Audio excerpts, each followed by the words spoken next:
नमस्कार, आप देख रहे हैं इंडिया न्यूज और मैं हूं आपके साथ शुभेंदु सिंह।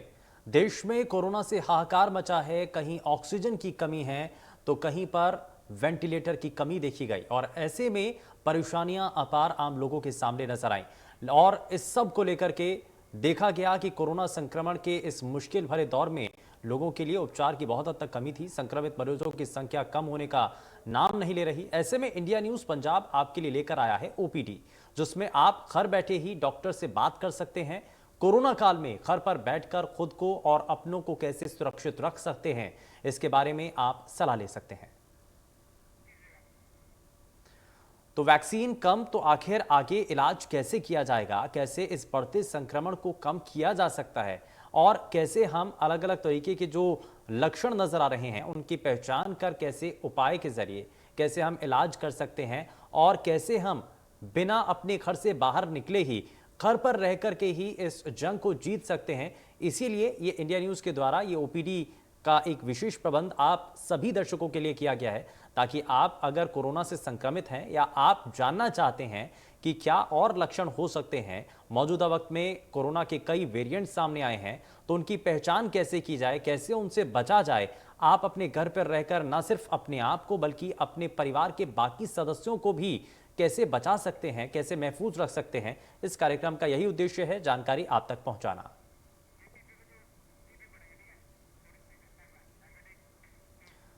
तो सबसे पहले कोरोना के लक्षणों के बारे में बात करते हैं और अब आपको जरा ग्राफिक्स के जरिए बताते हैं कि कोरोना के आखिर लक्षण क्या है। अगर आपकी छाती में दर्द है, सांस आपकी लगातार फूल रही है, कोविड निमोनिया अगर आपको है, तो आप ये मान लीजिए कि अब आपको सावधानी बरतनी होगी और आपको सावधान हो जाना चाहिए, क्योंकि ये गंभीर लक्षण हैं और ये कुछ ऐसे लक्षण हैं जो कि इशारा करते हैं कि आपको कोरोना हुआ है। और ऐसे में आपको घबराने की बिल्कुल भी जरूरत नहीं है, आपको बस एहतियाती कदम उठाने हैं। और साथ ही साथ इस दौरान आपको कई चीजें हम आपको बता रहे हैं। कोरोना और वैक्सीन पर चर्चा करने के लिए हमारे साथ डॉक्टर प्रीति शर्मा जुड़ चुकी हैं। अगर आप उनसे वैक्सीन और कोरोना के बारे में कोई भी सवाल पूछना चाहते हैं तो नीचे दिए गए फोन नंबर पर कॉल करके आप अपने सवाल पूछ सकते हैं। आपकी समस्या का समाधान केवल एक फोन कॉल की दूरी पर है। तो बहुत स्वागत है डॉक्टर प्रीति आपका कार्यक्रम में। जरा जल्दी से आगे बढ़ते हैं और सवाल पहला यही कि अब हम लगातार देख रहे हैं कि अलग अलग रूप हैं कोरोना के, तो उन रूपों को हम कैसे पहचानें और जो लोग अभी तक वैक्सीन ले चुके हैं, जिनको वैक्सीन लग चुकी है, क्या ये अलग अलग जो स्वरूप हैं और मॉडिफाई होकर के ये कोरोना आ रहा है, तो क्या हमारी जो वैक्सीन है वो उसके ऊपर कारगर है? पहले तो इंडियन न्यूज के सब दर्शकों को मेरा नमस्कार।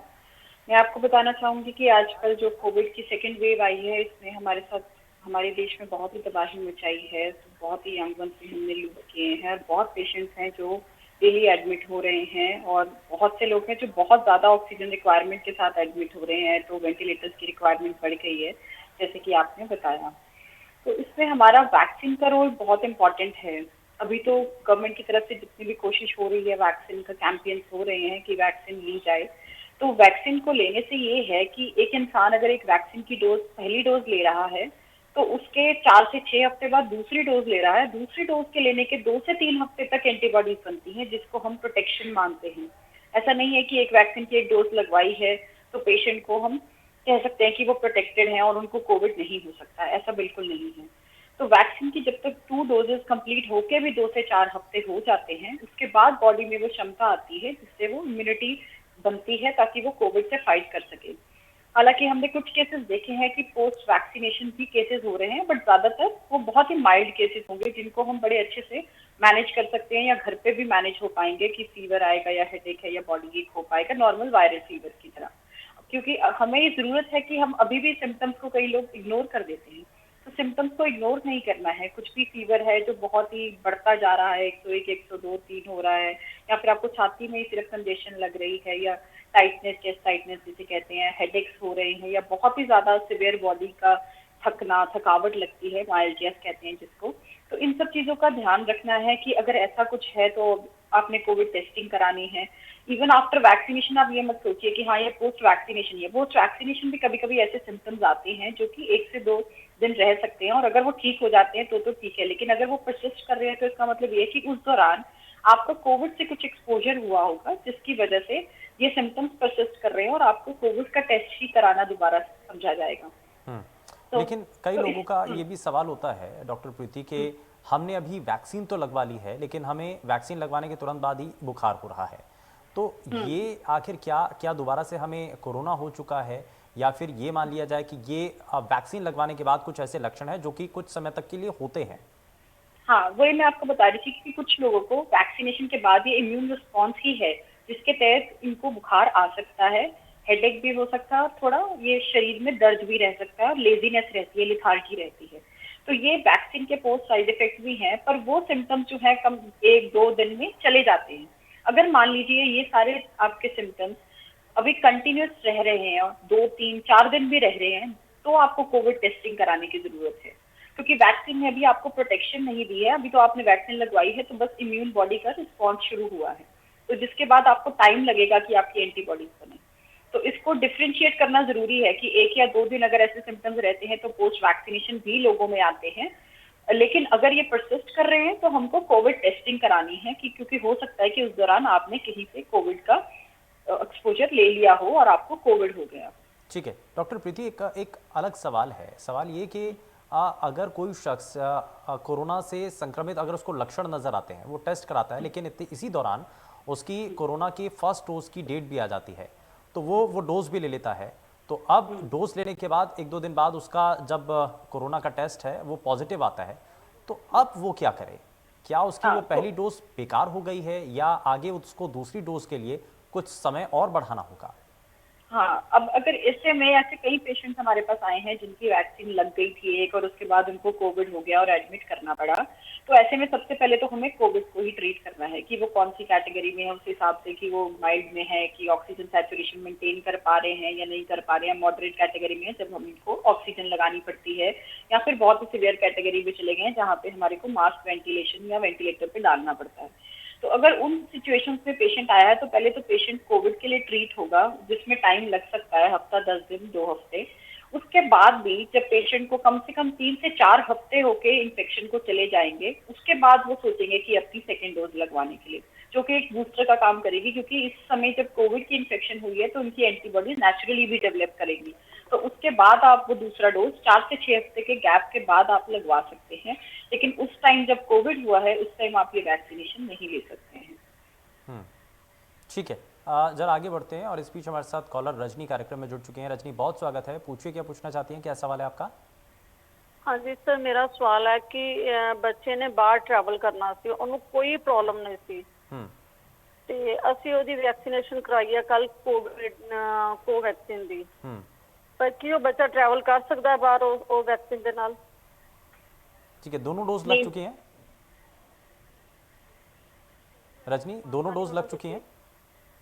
दूसरी डोज महीने ਨੂੰ लगेगी सर।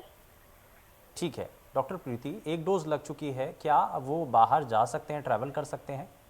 नहीं, देखिए ट्रैवलिंग के लिए भी हमें वैक्सीनेशन सर्टिफिकेट चाहिए जो कि complete 2 doses of vaccination and after 2 weeks मतलब 2 डोजेस लग भी चुकी हैं और दूसरी डोज को लगे हुए भी 2 हफ्ते कम से कम होनी चाहिए। जैसे मैंने आपको शुरू में बताया कि वैक्सीनेशन के बाद एंटीबॉडीज को बनने में समय लगता है। तो वो समय हमें वो जो हम कहते हैं कि अब ये प्रोटेक्टेड पर्सन है तो उसके लिए यही है कि 2 हफ्ते का गैप जरूरी है इवन आफ्टर आपकी सेकेंड डोज लग चुकी हो।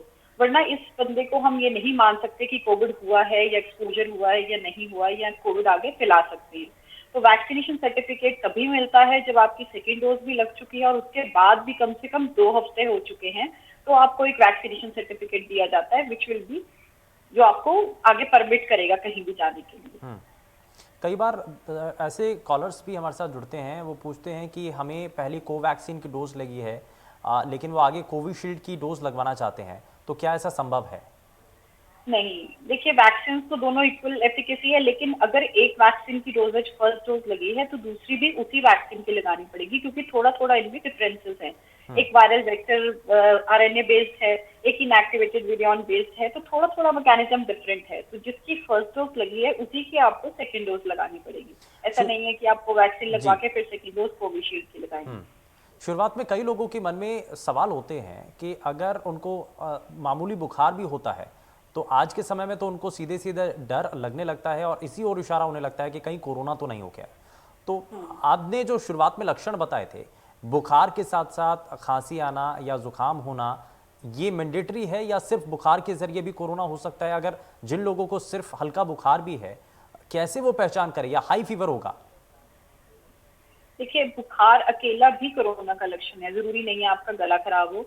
जितने भी हमारे अभी तक के पेशेंट्स आए हैं, सब में सिम्टम्स में डिफरेंस रहता है। किसी का पेट भी खराब होता है और बुखार रहता है, किसी का गला खराब होता है, किसी को सिर्फ बुखार के साथ हेडेक है, किसी को सिर्फ बॉडी में पेन है। तो ये जो मिक्स ऑफ सिम्टम्स है, ये हर पेशेंट के अलग अलग सिम्टम है, अपनी बॉडी के हिसाब से सब अपना अपना सिम्टम्स राइज होते हैं। तो अगर बुखार है, मान लीजिए आज बुखार आया और कल तक बुखार नहीं है, तो हम उसे फिर भी मान सकते हैं कि चलो कुछ ना कुछ इधर उधर छोटा मोटा इन्फेक्शन हुआ होगा। लेकिन अगर आप सोचिए कि बुखार परसिस्ट कर रहा है कम से कम 1-2 दिन, और अगर हाई ग्रेड फीवर है, फिर तो उसकी टेस्टिंग कराना बहुत ही अनिवार्य है, ये बहुत ही जरूरी है। अगर बुखार परसिस्ट कर रहा है तो उसको हम इग्नोर नहीं कर सकते। और अगर बुखार 2 या 3 दिन से ज़्यादा है और 100 मतलब टेम्परेचर ज़्यादा आ रहा है, तो ऐसे में हमें ये टेस्टिंग का सबसे पहले कदम उठाना चाहिए, सबसे पहले हमें टेस्ट बिल्कुल करवाना चाहिए। बिल्कुल, सबसे पहले टेस्टिंग, अर्ली टेस्टिंग करानी चाहिए, बिल्कुल, ताकि वो जल्दी से जल्दी पकड़ में आए। जो भी उसकी सिम्टम्स के हिसाब से ट्रीटमेंट है, हम अपना पल्स ऑक्सीमीटर अपने पास रखें, उसके सैचुरेशन देखते रहें अपने घर में कि हमें कोई ऐसी दिक्कत तो नहीं हो रही है। क्योंकि जैसे ही इसमें क्या होता है कि जैसे ही बुखार की पीक आती है, साथ में कुछ लोगों की सैचुरेशन भी वैसे ही डिप होती है। तो ये सारी चीजों को, अगर इतना हाई ग्रेड फीवर आ रहा है तो हमें ध्यान रखना पड़ेगा। ठीक है, इस बीच हमारे साथ कॉलर कार्यक्रम में जुड़ चुके हैं परमवीर। बहुत स्वागत है परमवीर, पूछिए क्या पूछना चाहते हैं, क्या सवाल है आपका? परमवीर बहुत स्वागत है, पूछिए। नमस्ते, मैं सारंगी बोल रहा हूँ। मैं पंजाब से हूँ। तो मुझे एक ये पूछना था कि हमारे घर में ना एक 60 अबव रहते हैं। हाँ। तो उन्हें भी कोविड हुआ था 2-3 महीने पहले, पर उनकी थकावट नहीं उतर रही, तो वो क्या करें? ठीक है, 60 प्लस हैं और उनकी शरीर में अभी भी वीकनेस है, और ये तो बहुत कॉमन सा सवाल भी है डॉक्टर प्रीति, अमूमन लोगों का, क्योंकि ऐसे कई और कॉलर भी बहुत ही हैं। अच्छा सवाल पूछा है इन्होंने। हाँ। बहुत ही कॉमन और बहुत ही अच्छा सवाल है। देखिए, इसमें हमने बहुत ही कॉमनली एक चीज पाई गई है जिसको हम पोस्ट कोविड सीक्वेल कहते हैं। तो इसमें क्या है कि बहुत सारी परेशानियां हैं जो कि कोविड होने के बाद भी लोगों को झेलनी पड़ रही हैं। उसमें जैसे इन्होंने बताया, सबसे इम्पोर्टेंट और बहुत लोगों को ये लिथार्जी और थकावट के सिम्टम्स हो रहे हैं। कुछ लोगों को मेंटली बड़ी प्रॉब्लम्स हो रही हैं, आपकी ब्रेन फॉगिंग हो जाती है जिसको हम कहते हैं कि कंसंट्रेशन नहीं कर पा रहे हैं। कुछ लोगों को थकावट और ब्रेथलेसनेस भी रहती है, और कुछ लोग जिनको बहुत ही ज्यादा ऑक्सीजन की रिक्वायरमेंट पहले रही हो, उनके लिए तो और भी मुश्किल है कि लंग्स काफी फाइब्रोसिस में भी जाते हैं, और कुछ लंग्स उकड़ रहे हैं तो उसकी वजह से सांस लेने में भी तकलीफ हो रही है। और कुछ लोगों में ऐसे है कि इवन लंग्स फंक्शन इंप्रूव कर गए हैं बट फिर भी सांस लेने में तकलीफ होती है। तो अभी इसमें यही है कि हम अपने फॉलोअप बड़े अच्छे से कंप्लीटली फॉलोअप रख रहे हैं पेशेंट का। तो इनको भी यही राय होगी कि पहले इनको किस सिवियर डिग्री का कोविड हुआ था या मॉडरेट डिग्री का था, उस हिसाब से इनका आगे का ट्रीटमेंट रहता है। सबसे इम्पोर्टेंट है कि वो अपने मल्टीविटामिन, विटामिन डी, कैल्शियम, ये सब इनटेक अच्छा रखें, जिसकी वजह से थोड़ी कमजोरी में मदद मिल सकती है।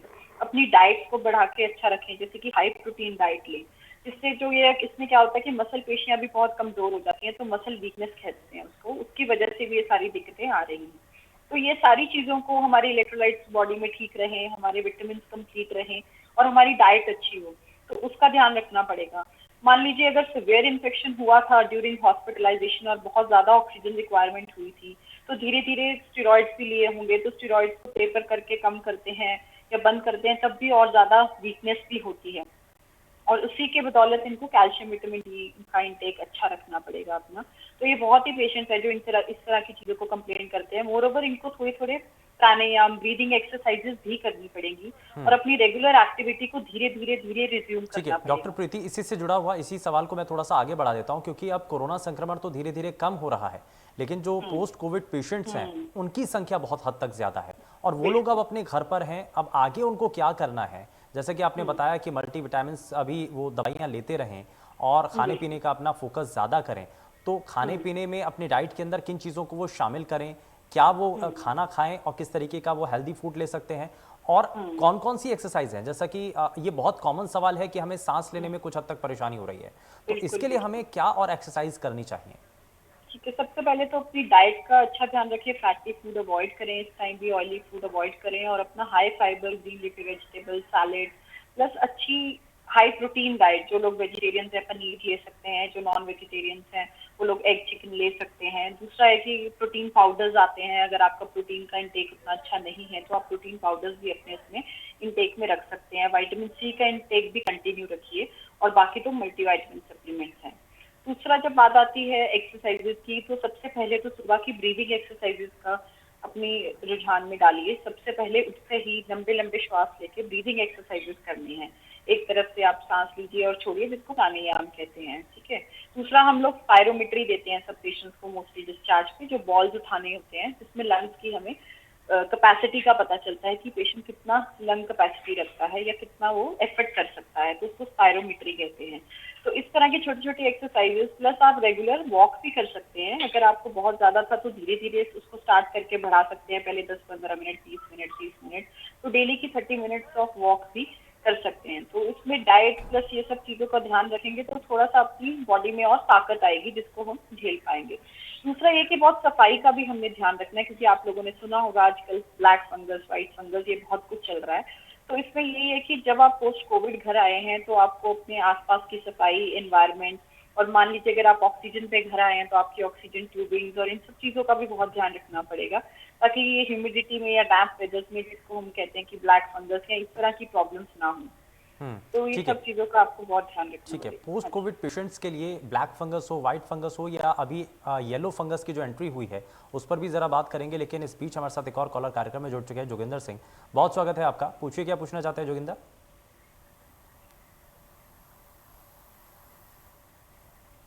जोगिंदर मुझे सुन पा रहे हैं? जोगिंदर, मेरी आवाज पहुंच रही है आप तक? लगता है शायद संपर्क टूट गया, लेकिन हम उसी विषय पर वापस आते हैं डॉक्टर प्रीति कि अब जो है ब्लैक फंगस हो चाहे वाइट फंगस हो, ये फंगल इन्फेक्शन जो है ये कितना ज़्यादा खतरनाक है, और ब्लैक फंगस को लेकर के आप उसके लक्षण क्या हैं, कैसे उसकी पहचान की जाए, और जो अब पोस्ट कोविड पेशेंट्स हैं, घर पर हैं, डॉक्टर्स के ज़्यादा संपर्क में नहीं हैं, तो अब वो पहचान कैसे करें? आंखों का लाल होना ये अक्सर टेलीविज़न के जरिए तो पता चल रहा है, लेकिन और क्या उसके रूप हैं या उसके क्या लक्षण और हैं? देखिए, ब्लैक फंगस पहले भी हमारे पेशेंट्स में पाई जाती थी, पर ज्यादातर उन्होंने ही जिनमें अनकंट्रोल्ड डायबिटीज रहती थी, या कोई कैंसर पेशेंट है जिनको कीमोथेरेपी पे होते हैं, या ट्रांसप्लांट के हुआ होता है पेशेंट का, तो बड़ा कम मात्रा में पाया जाता था।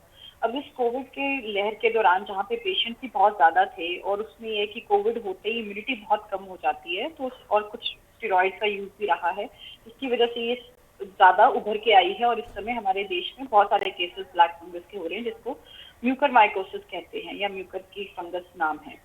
इसमें यह है कि अगर आपको घर बैठे लगता है कि आप कोविड ट्रीटेड हैं, तो उसमें आपको सिर में दर्द होना, आपकी एक तरफ फेशियल नमनेस होना कि आपको सेंसेशन ही नहीं फील हो रही है, या आपको बहुत पेन हो रहा है फेस के इलाके में, या फिर आपका नेजल ब्लॉकेड हो रहा है, नोज में जम रहा है, क्रस्टिंग हो रही है, या कभी कभी ब्लीडिंग भी हो जाती है, तो ये सारा ज्यादातर रिलेशन है फेस ऑर्बिट, जिसको हम आई की बोन कहते हैं, ऑर्बिट, और ब्रेन से रिलेटेड। हेडेक होना, आंखों में धुंधला दिखना, या फिर नाक बंद हो जाना, या फिर नाक में क्रस्टिंग होना या ब्लीडिंग होना, या फिर फेशियल नमनेस होना, तो ये सारे बहुत ही इंपॉर्टेंट लक्षण है। अगर आपको कोई भी ऐसा सिम्टम नजर आता है या आपको लगता है कि मेरे साथ ऐसा हो रहा है, तो आपको इमीडिएटली आपके स्पेशलिस्ट से कंसल्ट लेना पड़ेगा और इसको जल्दी से जल्दी डायग्नोज करके बिल्कुल। और ये लक्षण अगर आपको नजर आते हैं तो बहुत सावधानी से, बहुत गंभीरता से इन लक्षणों की पहचान करें और तुरंत अपने जो डॉक्टर हैं उनसे सलाह जरूर लें, और बिना सलाह के आप कोई भी दवा बिल्कुल भी ना लें, लगातार ये भी अपील की जा रही है। और इस बीच हमारे साथ एक और कॉलर कार्यक्रम में जुड़ चुके हैं। बहुत स्वागत है आपका कार्यक्रम में, पूछिए क्या पूछना चाहते हैं।